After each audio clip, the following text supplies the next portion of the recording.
하나님의 말씀은 로마서 8장 12절로부터 17절까지입니다. 하나님의 말씀은 로마서 8장 12절로부터 17절까지입니다. 신약성경 249쪽에 있습니다. 로마서 8장 12절로부터 17절까지 제가 받들어서 읽겠습니다.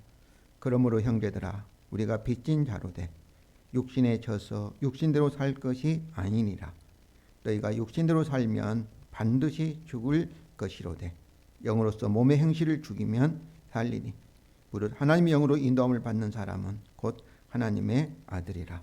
너희는 다시 무소하는 종의 영을 받지 아니하고 양자의 영을 받았으므로 우리가 아빠 아버지라고 부르짖느니라. 성령이 친히 우리의 영과 더불어 우리가 하나님의 자녀인 것을 증언하시나니 자녀이면 또한 상속자 곧 하나님의 상속자요 그리스도 함께한 상속자니 우리가 그와 함께 영광을 받기 위하여 고난도 함께 받아야 할 것이니라. 아멘. 네, 성도 여러분, 우리나라에서 가장 큰 문제 가운데 하나가 가계 부채 문제입니다. 전세 보증금과 그리고 자영업자 대출 같은 대출처럼 가계 부채 통계에 잡히지 않는 이거 숨은 빚이라 하지요. 숨겨져 있는 빚까지 합하면 우리나라의 가계 부채는 3,170조가 넘을 정도로 급작스럽게 가파르게 이렇게 증가하고 있습니다. 농협이 비조합원에게는 주택담보대출을 중단하였고 다른 은행들도 중단하거나 줄이고 있습니다. 한국은행은 지난 26일에 기준금리를 올리기 시작하였고 앞으로도 계속 올리겠다고 말하고 있습니다. 우리는 참으로 포탄같이 폭발할 수 있는 위험한 부채 사회 속에서 살고 있습니다. 이런 현실에서 하나님께서는 우리에게 사랑의 빚 외에는 빚을 지지 말라고 말씀하십니다. 로마서 13장 8절입니다. 피차 사랑의 빚 외에는 아무에게든지 아무 빚도 지지 말라. 남을 사랑한 자는 율법을 다 이루었느니라. 그러므로 우리는 할 수만 있다면 사랑의 빚 외에는 아무 빚을 지지 않는 우리 성도 그리고 가정 우리 교회가 되기를 원합니다. 이것이 하나님의 명령일 뿐만 아니라 우리가 사랑의 빚 외에 빚을 진다는 것은 무슨 의미겠습니까? 만물의 주인이 되신 우리 주님을 빚쟁이로 만들기 때문입니다. 그리스도와 우리는 하나 한 몸이 되지 않습니까? 바로 주님은 우리의 남편이 되시고 우리는 마치 그의 아내와 같이 하나이기 때문에 우리의 빚은 누구의 빚이에요? 주님의 빚이라고 생각을 합니다. 그래서 우리는 경제적으로 전적으로 주님을 의지하면서 주님이 주신 수입 한도 안에서 살아야 합니다. 주님이 조금 풍성하게 주시면 풍성하게 살 수가 있습니다. 그래서 좀 여유 있는 사람들은 좀 인생을 재미있게 해외 여행도 하시고 좀 풍성하게 살기를 원합니다. 그러나 주님이 적게 주시면 어때야 되겠어요? 우리는 적게 검소하게 살아야 하지요. 또 주님이 전혀 주시지 않으시면 어떠하겠습니까? 예수님께서 광야에서 40일 동안 이렇게 참 줄이신 것처럼 우리도 굶어야 합니다. 주님이 우리의 모든 것에 주임 되시고 책임자이시기 때문에 우리는 사랑의 빚 외에는 빚도 지지 않고 사는 것이 저는 복음에 대한 우리의 믿음이라고 생각합니다. 성도 여러분, 바울은 오늘 본문에서 우리가 빚진 자라는 사실을 언급하면서 이 빚을 우리가 갚아야 한다고 말씀합니다. 우리의 빚이 무엇이며 그리고 어떻게 우리가 진 빚을 갚아야 하는지 방법에 대해서 살펴보기를 원합니다. 첫째로 우리는 누구에게 그리고 무슨 빚을 진 자입니까? 12절입니다. 그러므로 형제들아 우리가 빚진 자로다. 육신에 져서 육신대로 할 것이 아니니라. 우리말은 져서 됐는데 원래는 져서라는 단어가 없습니다. 육신에 빚진 자가 아니니 육신대로 살 것이 아니라 이렇게 되어 있습니다. 그러므로 이 말씀은 로마서 8장 1절부터 11절 말씀을 가리키는 접속사잖아요. 결론이죠. 우리가 빚진 자인데 무슨 빚을 졌는가가 이제 로마서 8장 1절부터 11절의 결론으로서 말씀을 한 것이죠. 이 결론은 무엇입니까? 그러므로 우리가 빚진 자로다. 이런 말씀입니다. 빚진 자는 어때야 되겠어요? 반드시 빚을 갚아야 할 의무를 가지고 있는 것이죠. 그러면 우리가 누구에게 빚진 자입니까? 우리가 로마서 8장 1절 11절에서 그 답을 찾을 수가 있는데 먼저 사도 바울은 우리가 육신에게 빚진 자가 아니라고 말씀을 합니다. 육신의 져서가 아니라 육신에게 빚진 자가 아니다. 그럼 우리는 누구에게 빚을 졌어요? 로마서 8장 1절 11절에서 말씀하신 것처럼 성부 하나님과 성자 우리 주 예수 그리스도 성자 하나님 그리고 성령 하나님께 빚진 자입니다. 이는 성부 하나님께서 성령님을 통하여서 예수 그리스도 안에서 예수 그리스도의 십자가의 대속을 통하여서 우리를 이미 구원하셨고 그리고 현재 구원하고 계시고 그리고 앞으로 미래의 구원을 완성하시기 때문입니다. 우리는 하나님께 성도 여러분 빚을 진 자입니다. 그러면 우리가 하나님께 갚아야 할 빚의 내용은 무엇입니까? 12절 하반절이죠.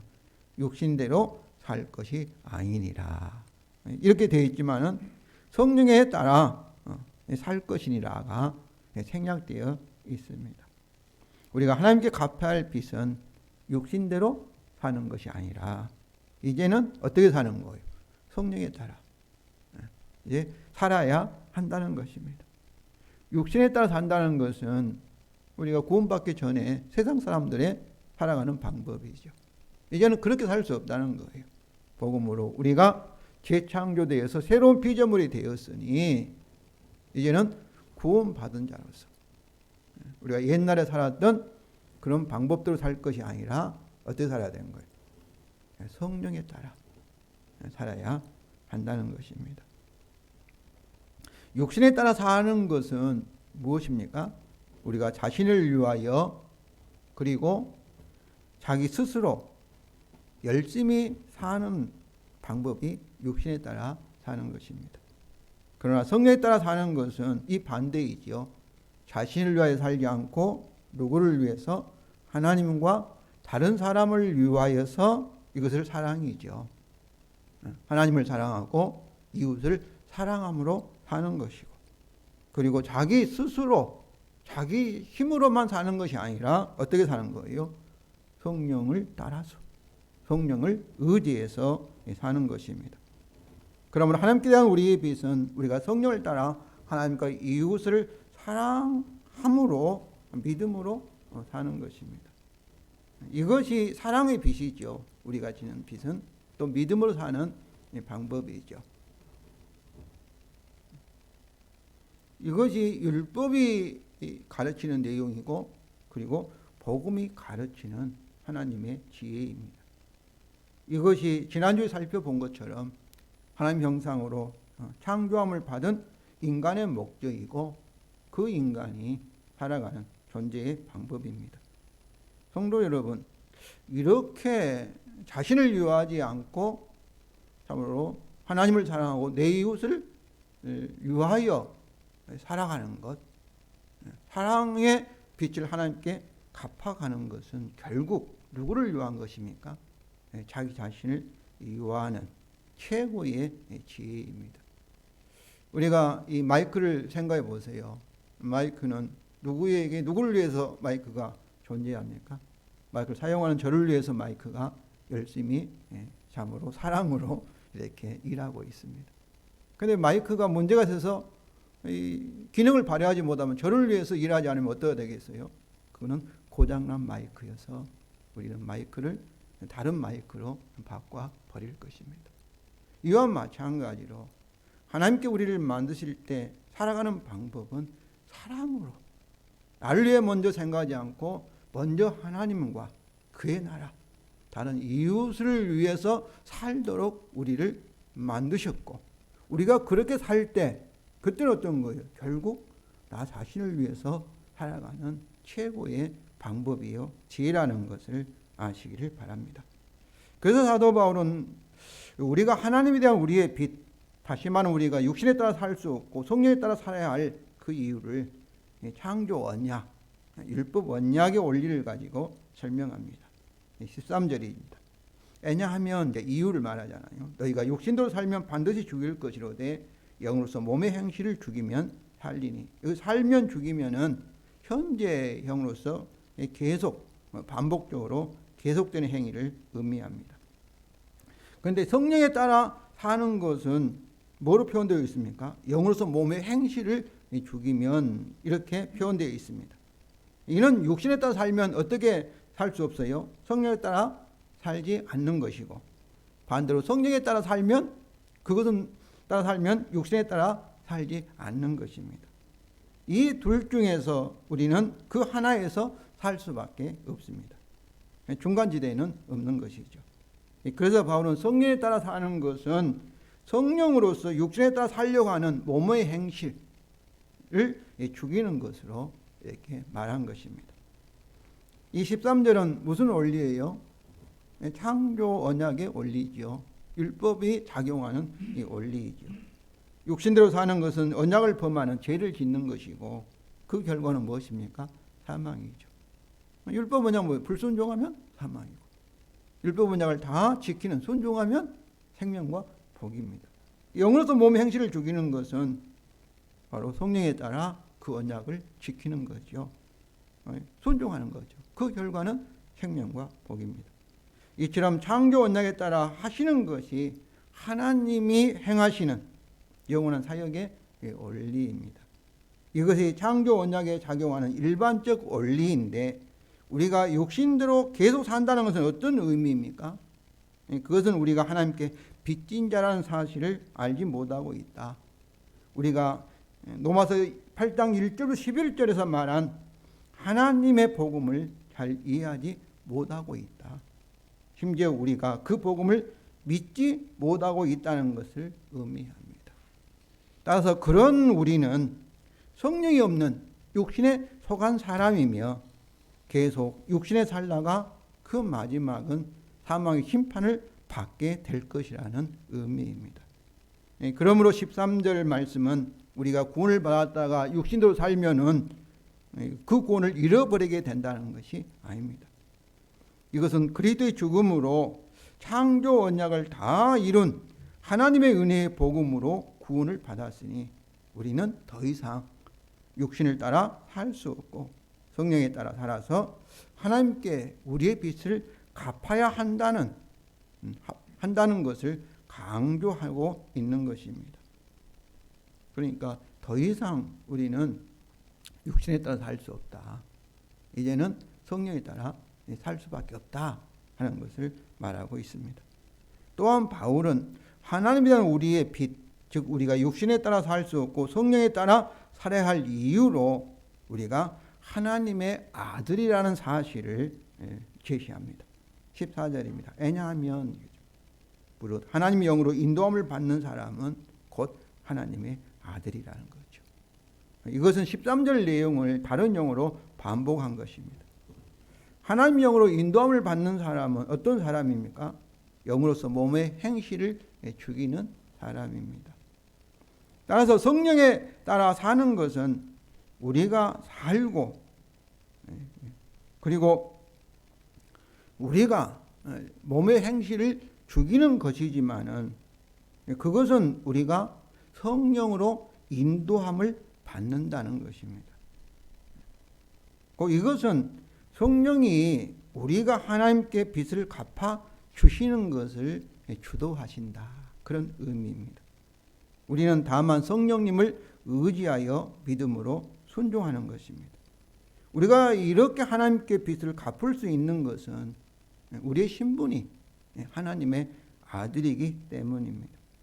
우리가 그리스도 안에서 하나님의 아들이기 때문에 성령이 우리에게 오셔서 하나님 우편에 앉으신 우리 주님을 대신하여 우리의 모든 것을 책임지시고 우리가 하나님께 진 빚을 갚을 수 있도록 역사하신다, 이런 의미입니다.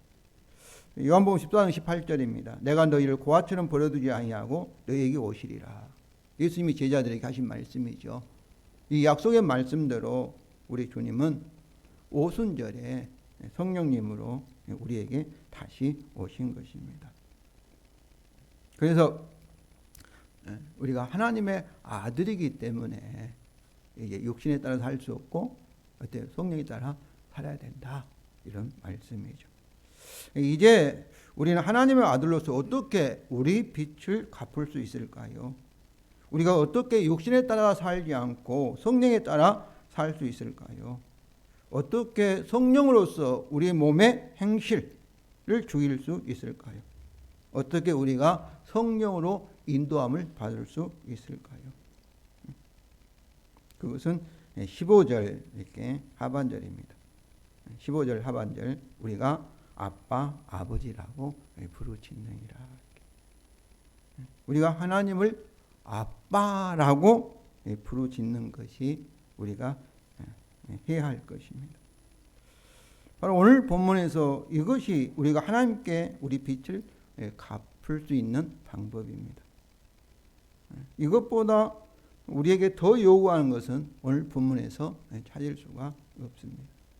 다시 15절 하반절입니다. 우리가 아빠라고 부르짖느니라.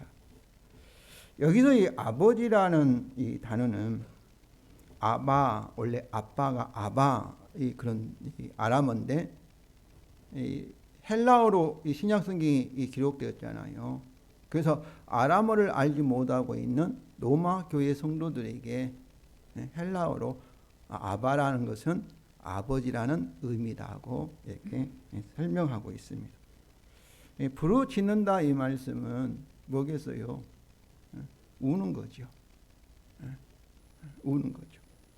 그래서 뭐 큰 소리로 하는 거나 부드럽게 하는 거, 소리를 내는 거나 상관없이 우리가 하나님을 뭐라고 부르며 아빠 이렇게 부르며 하나님께 우는 것, 이것을 우리가 신학적으로 말하면 기도하는 거나 이렇게 볼 수 있지만은, 그러나 이 부르짖는다 이 말씀은 아빠 하고 우는 것입니다. 예수님도 하나님을 뭐라고 불렀어요? 아바, 아빠라고 부르셨습니다. 마가복음 14장 36절입니다. 아빠, 아버지여, 아버지께서는 모든 것이 가능하오니 이 잔을 내게서 옮기시옵소서. 그러나 나의 온대로 마옵시고 아버지 온대로 하옵소서. 아빠는 언제 우리가 아버지를, 엄마를 아빠, 엄마 이렇게 부릅니까? 어린 아이가 어릴 때, 우리가 어릴 때 우리 부모를 아빠, 엄마 이렇게 불렀습니다. 그러니까 이 아빠, 아바라 이 단어는 누구의 단어예요? 어린 아이의 단어죠. 어린 아기의 단어죠. 우리도 다 이런 과정을 겪어왔죠. 아빠, 엄마 하면서. 태어나자마자 우리가 말을 무슨 말부터 배워요? 아빠, 엄마부터 배우지 않습니까? 그러므로 성도 여러분, 우리가 어린아이와 같이 하나님을 아빠라고 부르짖는다는 것은 무엇을 의미합니까? 어린아이는 어떻습니까? 스스로 살 수 없지요. 그는 전적으로 부모님을 의지해서 살 수가 있습니다. 또 어린아이는 어떻습니까? 눈치가 없지요. 부모가 어떤 상황인지 언제든지 자기가 필요하면 뭐예요? 아빠, 엄마 이렇게 부르짖습니다. 또 어린아이는 절대로 어떻습니까? 자기 엄마, 부모를 떠나려고 하지 않습니다. 부모가 없으면 어때요? 두려워서 막 울어댑니다. 부모를 찾습니다. 그러잖아요. 왜 그러겠습니까? 어린아이는 본능적으로 엄마가 없이는, 부모가 없이는 살아갈 수 없다는 것을 느끼고 두려워하기 때문에 그렇습니다. 그러므로 우리가 하나님을 아빠라고 부르짖는 것은 어린아이처럼 우리도 스스로 살 수 없다.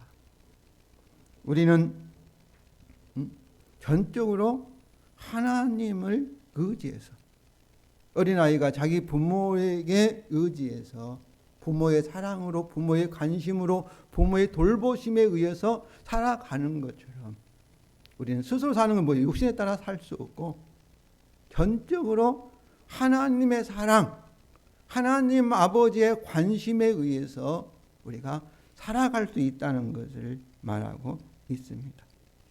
그럼 우리가 하나님을 아빠라고 부르짖는 것은 전적으로 우리 하나님 아버지를 전적으로 의지하며 오직 하나님에 의해서, 성령에 의해서 믿음으로 살아가는 것을 의미합니다.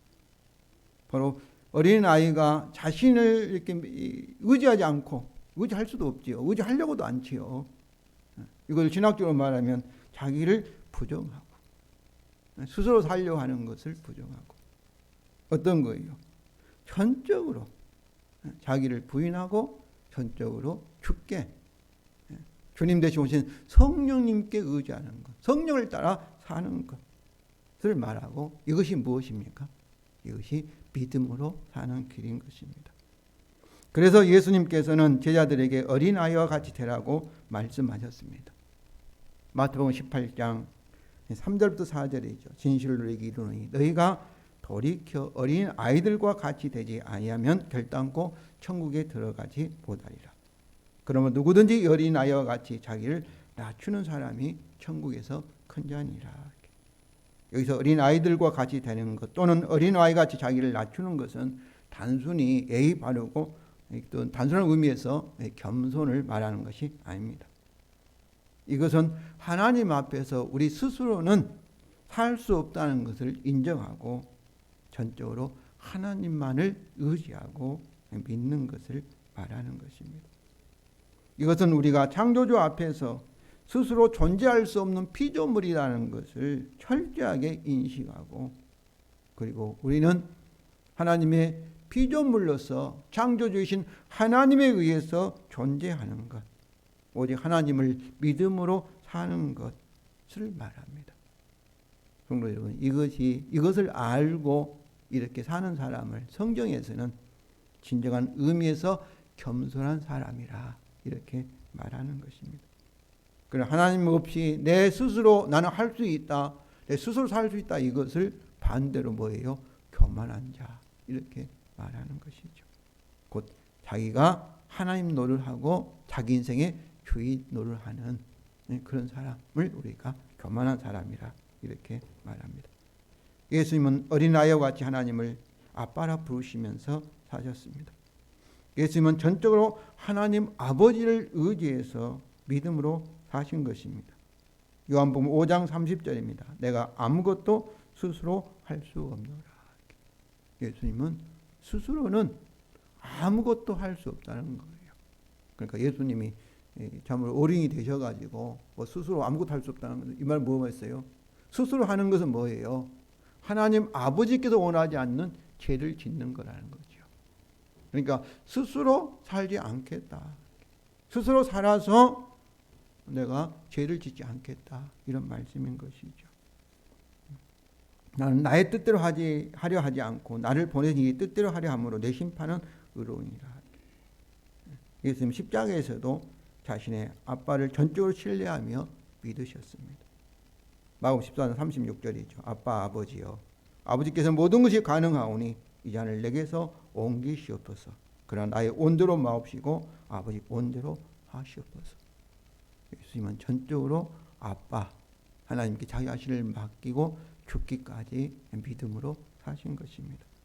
그렇습니다. 이것 즉 우리가 하나님을 전적으로 신뢰하고 믿음으로 사는 것이 우리가 하나님을 아빠라고 부르짖는 것입니다.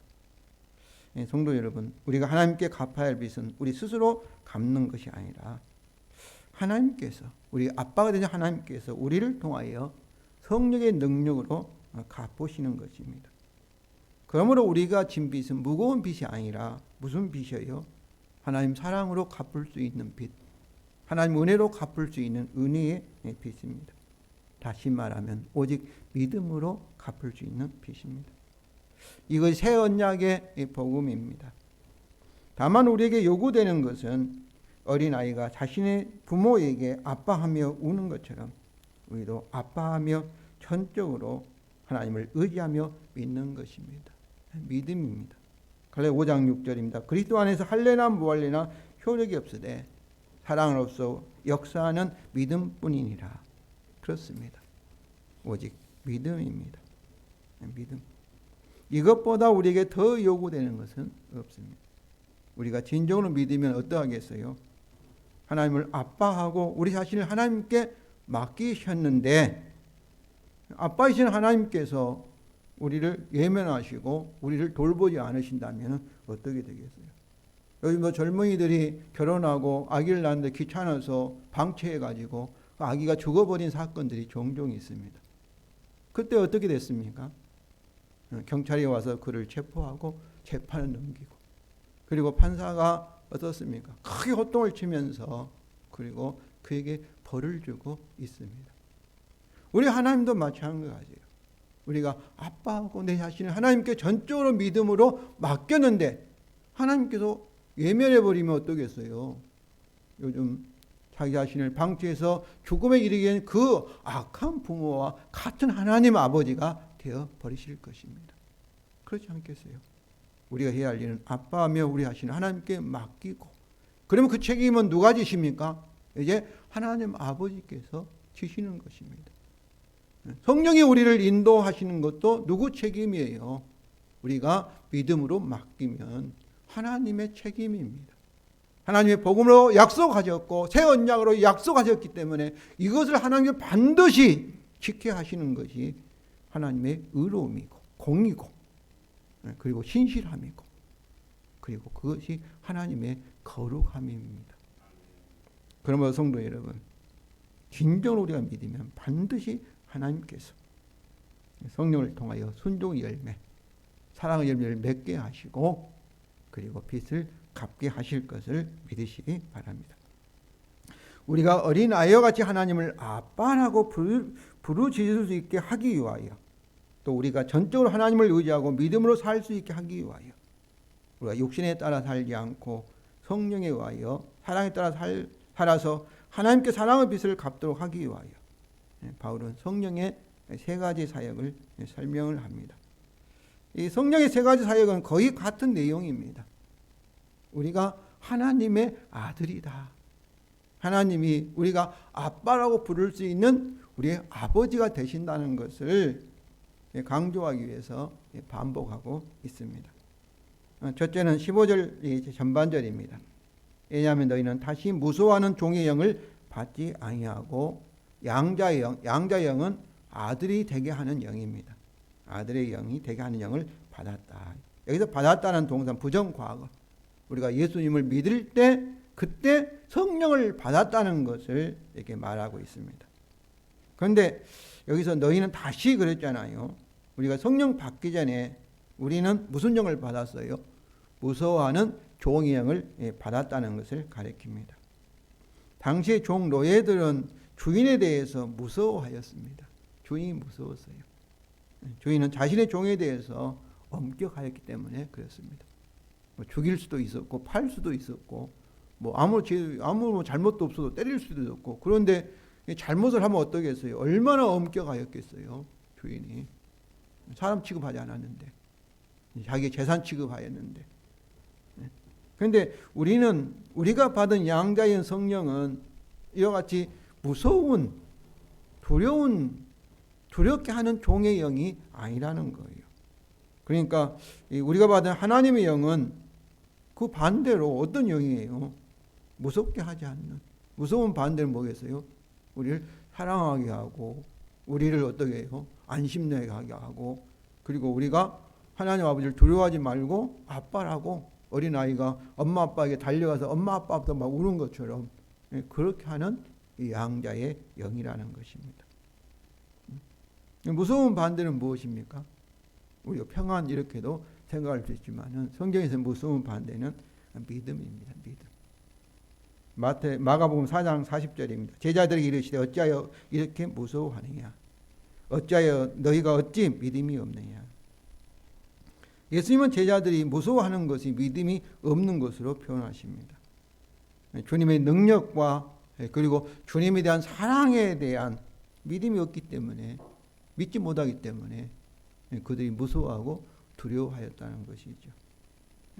우리가 하나님 아버지에 대한 믿음과 그 사랑을 우리가 정말로 믿는다면 어떠겠어요? 우리가 두려워할 필요가 없는 거죠. 정말 믿는다면, 진실을 믿는다면 두려움이 없고 항상 평안할 것입니다. 그렇습니다. 우리가 받은 양자의 영은 우리가 하나님의 아들이 되게 하고, 그리고 하나님 아버지의 사랑을 믿고 두려워하지 않게 하는 성령입니다. 그러므로 양자의 영은 우리가 어린아이와 같이 우리 하나님을 아빠로 부르짖게 하며 하나님을 전적으로 하나님께 우리 자신을 맡기게 하는, 믿게 하는 그런 영입니다. 두 번째는 16절입니다. 성령이 친히 우리 영과 더불어 우리가 하나님의 자녀인 것을 증언하시나니, 이렇게 말하고 있습니다. 성령은 양자의 영으로서 우리를 어떻습니까? 하나님의 그리스도 안에서 아들이 되게 하시고, 또 친히 현재 우리 영과 더불어 우리가 하나님의 아들이라는 것을 증거하고 계신다, 이런 말씀입니다. 이처럼 우리가 어린아이와 같이 우리 하나님 아버지를 전적으로 신뢰하면서 아빠라고 부르짖고 하나님을 전적으로 믿을 수 있도록 성령이 우리의 영과 함께 우리에게 하나님 자녀인 것을 증언하고 계신다, 그런 말씀입니다. 성도 여러분, 정말 여러분이 하나님의 아들이라는 것을 확실히 믿으시길 바랍니다. 하나님의 아들이라는 것. 마지막으로 17절입니다. 17절. 자녀이면 또한 상속자, 곧 하나님의 상속자요, 그리스도와 함께한 상속자니 우리가 그와 함께 영광을 받기 위하여 고난도 함께 받아야 할 것이니라. 우리가 양자 영에 의하여 그리고 성령에 의하여 우리가 누구였어요? 하나님의 자녀이었습니다. 그런데 자녀일 뿐만 아니라 자녀라는 건 뭐겠어요? 하나님이 가지고 있는 모든 것, 그 유업을, 영광을 우리가 받을 수 있는 상속자라는 그런 의미입니다. 그것도 누구와 함께한 상속자요? 그리스도와 함께하는 상속자입니다. 우리가 상속을 받을 하나님의 유업 속에는 뭐가 포함되어 있어요? 성령이 포함되어 있습니다. 성령이 우리가 받을 유업의 보증금으로 주어진 것입니다. 에베소 1장 14절입니다. 이는 성령은 우리 기업은 뭐예요? 하나님으로부터 받을 우리의 기업, 상속이죠. 상속받을 우리의 기업이죠. 기업의 보증금이 되사. 보증금이 되사. 그러므로 우리가 하나님의 유업을 받을 것이 너무나 확실합니다. 이는 우리에게 있는 성령이 이것에 대한 보증이기 때문에 그렇습니다. 더욱이 우리가 하나님의 상속자로서 하나님의 유업을 받을 수 있는 것은 더 확실합니다. 왜 그렇습니까? 왜 우리가 하나님께 상속을 받아요? 생명과 복을 받아요? 우리가 하나님의 자녀이기 때문에 그렇습니다. 아들이 아버지의 재산을 받는 것이죠. 그렇지 않습니까? 갈라디아서 4장 7절입니다. 그러므로 내 이후로는 종이 아니요 아들이니, 아들이면 뭐예요? 하나님으로 말미암아 유업을 받을 자이다. 하나님의 아들이면 하나님으로부터 생명과 복을 상속받을 자, 상속자이죠. 그런데 여기서 종과 아들을 비교하면서 종과 아들의 차이는 무엇입니까? 종은 일하지 않으면 주인에게 받을 수 없습니다. 종은 자기의 열심히 일에 땀 흘리고 일을 해야만이 주인에게 무엇을 받을 수 있는 사람이 종입니다. 일하지 않으면 누가 좋아하겠어요? 주인이 밥만 축낸다 하고 매를 때리든지 책망하든지 쫓아내든지 하겠지요. 그렇지 않겠어요? 그러나 아들은 종과 다릅니다. 아들은 자신의 노력으로 유업을 받을 자가 아닙니다. 오늘 갈라디아 4장 7절에 하나님으로 아들이면 하나님으로 말미암아 아버지로 말미암아 유업을 받을 자인 거죠. 여러분 우리가 부모로부터 상속을 받을 때 누구로부터 받습니까? 부모로부터 받는데 누구에 의해 받습니까? 부모에 의해서 부모의 유언에 따라 받을 수 있잖아요. 여기서도 하나님 아버지로 말미암아 이 말씀이 중요해요. 하나님 유업을 받을 자인데 아들은 아버지의 사랑으로 아버지의 은혜로 유업을 받을 자라는 것이죠. 하나님 아들은 다시 말하면 욕심에 따라 스스로 살아서 하나님으로부터 무엇을 받는 자가 아닙니다. 하나님의 아들인 우리는 어린 아이와 같이 하나님 아버지를 전적으로 아빠라 부르며 신뢰할 때 전적으로 맡기면 하나님 아버지로 말미암아 사랑의 빛을 갚게 하는 그런 아들입니다. 곧 하나님의 아들인 우리는 뭐예요? 어린아이와 같이 육신에 따라 살지 아니하고 전적으로 하나님 아버지를 믿음으로 성령에 따라 살아가는 자라 이 그런 의미인 것이죠. 성도 여러분, 우리는 복음을 인하여 하나님 아버지께 사랑에 빚진 자입니다. 우리의 빚은 우리가 육신에 따라 사는 것이 아니라 성령에 따라 사랑에 따라 살아가는 것입니다. 어떤 병원에 쌍둥이 가난 아이가 태어났습니다. 그런데 너무나 일찍 태어났기 때문에 인큐베이터에 들어가 있는데 오른쪽 인큐베이터에 있는 아이는 건강하게 팔팔하게 이렇게 사는데 왼쪽에 있는 아이는 참 시들어가는 이렇게 건강하지 못해서 파리해가는 죽어가는 그런 아이였습니다. 그 모습을 본 이 간호사가 너무나 안타까워서 참 오른쪽에 있는 아이 형제지요 아이를 왼쪽에 있는 아이 그 인큐베이터에 같이 넣었다 합니다. 이것은 병원 규칙에 어긋난다는 거예요. 그런데 여러분 놀라운 일이 벌어진 거예요. 건강한 오른쪽에 있는 아기가 그 왼쪽에 있는 아이를 손으로 이렇게 딱 이렇게 얹어줬다는 거예요. 그때부터 그 왼쪽에 있는 아이의 얼굴이 표정이 달라지고 색이 돌아오고 심장이 더 강하게 뛰기 시작하고 또 숨을 강하게 쉬기 시작해서 건강하게 되었다는 거예요. 이게 뭐겠어요? 사랑이죠. 그 오른쪽에 있는 아이는 참으로 벌써부터 이렇게 자기의 존재가 자기만을 위해 사는 것이 아니라 바로 자기 형제를 사랑할 때 그 형제도 살리고 자기도 사는 그런 놀라운 모습을 보여준 것입니다.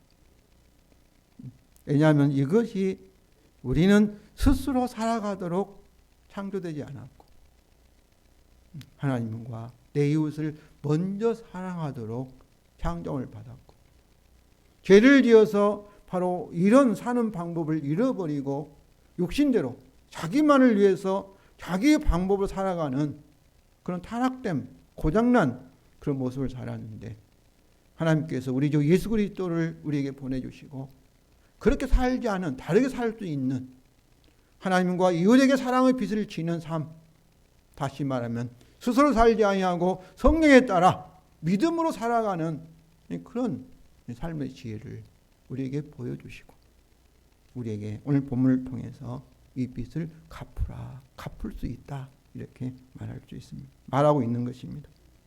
우리는 이 빚을 스스로 갚을 수 없습니다. 우리가 어린아이와 같이 하나님을 아빠라고 부르짖음으로 갚을 수가 있습니다. 다시 말하면 우리 능력으로 갚은 것이 아니라 하나님을 오직 믿음으로 성령의 능력으로 갚을 수가 있다는 것입니다. 이는 우리가 그리스도 안에서 하나님의 사랑하시고 기뻐하시는 자녀이기 때문에 그렇습니다. 아들이기 때문에 어린아이가 자기 부모에게 무조건적으로 아빠 엄마 하면서 참으로 부모에서 존재하는 것처럼 우리가 하나님의 자녀이기 때문에 우리가 그렇게 살 수 있다는 것입니다. 이것을 믿을 수 있도록 우리가 하나님을 아빠라고 모든 것을 맡기고 믿음을 살 수 있도록 하나님의 아들이라는 사실을 성령이 우리 안에서 계속 증언하고 계십니다. 성도 여러분, 하나님의 사랑하고 기뻐하시는 아들로서 어린아이와 같이 하나님을 아빠라고 부르시면서 하나님 아버지께 신 사랑의 빛을 성령에 따라 믿음으로 갚으시기를 바랍니다. 왜냐하면 우리의 복음은 모든 믿는 자에게 구원을 주시는 하나님의 능력이 되기 때문입니다. 그렇게 믿음으로 우리 자신을 맡길 때 공의롭고 신실하신 하나님께서 반드시 언약하신 대로 성령의 능력을, 하나님의 영광을 우리에게 나타내실 것입니다.